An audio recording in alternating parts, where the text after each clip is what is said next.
comparing dragon worlds. Let me see if I can get this one up here. Okay.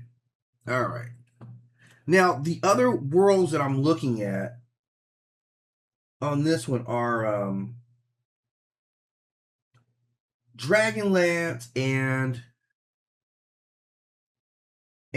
Tolkien's world. Like both, obviously, these worlds also have dragons pretty extensively, right? We know this, right?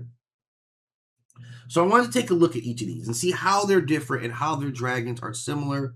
Kind of gets a little more insight into, Tolkien's mythology as well. So if we look at these and we compare and we say, okay, Song of Ice and Fire dragons, Lord of the Ring dragons, Dragonlance dragons. Okay. Now, Tolkien comes with dragons as just living creatures. They are biological beings with magical traits. They grow, eat, they eat, they age, they reproduce, and they form deep bonds with riders. They are powerful, but they are not omnipotent. Now, compare that to Lord of the Rings, right? Like Lord of the Rings dragons. This is Tolkien's work. Dragons are innately instruments of evil. This is very important, right? Tolkien fundamentally defines dragons as different than what George R.R. Martin does. They're a completely different thing. They're not relatable, okay? Tolkien says that dragons were created or corrupted by Morgoth. They are highly intelligent, they speak, they manipulate, and they serve as servants of darkness and ancient weapons. So this is completely different, right? Okay, so their genesis is absolutely different. Now, with the Dragonlance, like dragons are almost like people in Dragonlance's world. This is Margaret Weiss and Tracy Hickman's world, where dragons have their own culture. Dragons are highly intelligent. They form civilizations. They function within families. They have politics and alliances, and they're active participants in the world, almost as equal partners in the world. That's kind of the crazy thing about these three visions. So we've got a whole like kind of spectrum on where they come from, right? Like their key traits. They have some similarities, like all dragons kind of descend from one ancient line, per George R.R. Martin. They have the same type of diets, they reproduce the same. But on these, we start seeing some very fundamental differences here, okay? So when we look at George R.R. Martin's, let's talk about intelligence. So George R.R. Martin's really lays dragons as highly intelligent animals. It's probably where they're maxed out, right? Like they're capable of understanding, but you're not really going to conversate with them. Like they don't understand what you're saying when you're talking, right? Outside of Jakari's, right? That they don't really understand anything else. Now, if I compare that to Tolkien, they're smarter than humans. Like they're cunning. I believe Smaug was probably more smarter than everybody else. I think he knew that, right? So higher intelligence, like they're often ancient beings, so they can be very, very wise, right? That's very different than what George R.R. Martin's doing. And in Dragonlance, they're also human level or higher. They can be scholars and rulers. Now, in George R. R. Martin's world, of course, it reflects because they don't communicate. Like they're just kind of like emotional. They right when they want something, and it's action. Whereas Tolkien's, they're more fluid in language. They can converse. They can be deceptive, right? And in Dragonlance, man, they have complex languages and complex communications themselves. Now, in George R. R. Martin's world, of course, their origins is kind of mysterious. In Tolkien's world, he says they were created by Morgoth in the First Age as weapons of war and terror. So that's what he says they 100% fundamentally are.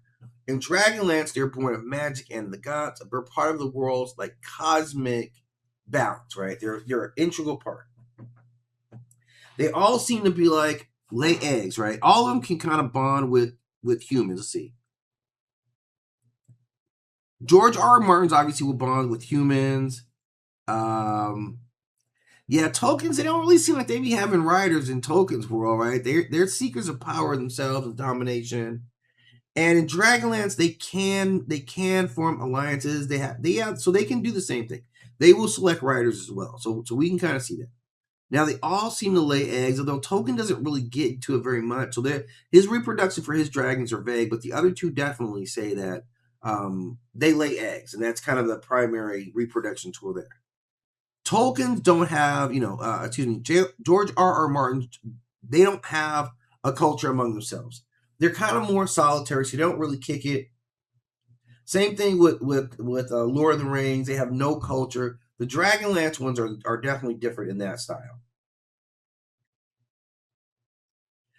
George R. R. Martin's, they're not inherently anything. They can be good or they can be bad. They're just whatever. I just want to eat. Whereas Tolkien is saying that dragons are inherently evil, and all of them are bad. Dragonlance, it's more, the metallic ones are more favored to be good. The chromatic ones are going to, the reds, the blues are going to be more, you're probably going to be evil. I don't know how that lines up. Now, with each of them, magic is a part of their creation. For George R. R. Martin, magic is part of their biology and their bond with their actual writers. With Tolkien, dragons are magical beings themselves, and the same thing for Dragonlance. So you got some good examples. Like, these dragons are pretty diverse, man. Like, they're actually massively, massively diverse just in how they even talk about dragons. So I wanted to break it down for you guys. Like, if you missed any part of it, it'll be for upload, because I'm telling you, we get into like the origin stories. If you're trying to really get a grasp on what House of Dragons is all about, like, I'm just putting you up on game on like a lot of the dragon lore, how the dragons come about, where the dragons come from, why the dragons move the way they do, what can you reasonably expect from this level of dragon. Like, are they going to be wild? Like, is someone like Sheep Stealer going to be off the hook? Yeah. I'm not even surprised. Sorry, I'm surprised it took that long. So that's kind of what we have to navigate as we understand the series. I hope this will be some useful information for you. And I'm going to go ahead and dip. I think I gave a nice 40 minutes of a cooking session on dragons, which I love talking about. And I'll have this stuff kind of broken down, uploaded. But, man, if there's any other topics you guys want to hit me